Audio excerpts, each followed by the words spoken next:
Siyanamukela. Ngaphambi kokuthi siqale, khumbula ukubhalisa kwisiteshi sethu ukuze ukwazi ukubuka wonke amavidiyo ethu amasha. Kuvidiyo edlulile, sikubonisa ukuthi ungazenzela kanjani isisabalalisa manzi usebenzisa amabhodlela eplastiki amadala. Kuvidiyo yanamuhla, sizokubonisa ukuthi ungazenzela kanjani isisabalalisa manzi sangaphandle. Umaki wokubhala, umese, i-sandpaper, intambo, isirinji, ibhodlela le-coke, isigxobo sokulengisa isisulu samanzi, nensipho.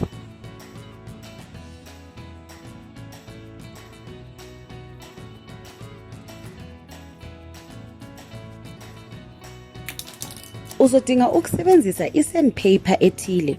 Uma ungenayo i-sandpaper, ungasebenzisa ifayela yamazipho. Usebenzisa uphawu lakho lomaki esisekelweni sesirinji enqunyiwe. Sibeke enkabini yesimbozo sebhodlela.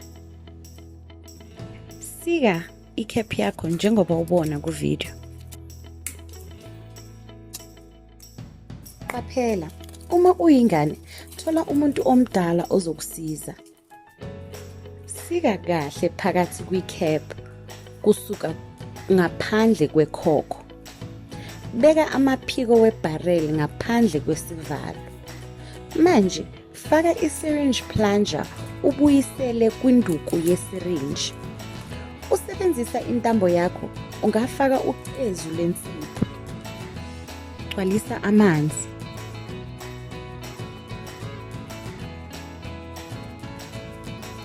Isisabalalisa manzi sangaphandle sakho sesilungele ukusetshenziswa. Uzodinga nje ukusibeka lapho uzogezela khona izandla zakho. Ukuze usisebenzise, udinga nje ukucindezela isirinji ukuvumela amanzi ukuphuma. Khumbula ukuthanda nokwabelana ngale video futhi ubhalise kwisiteshi sethu.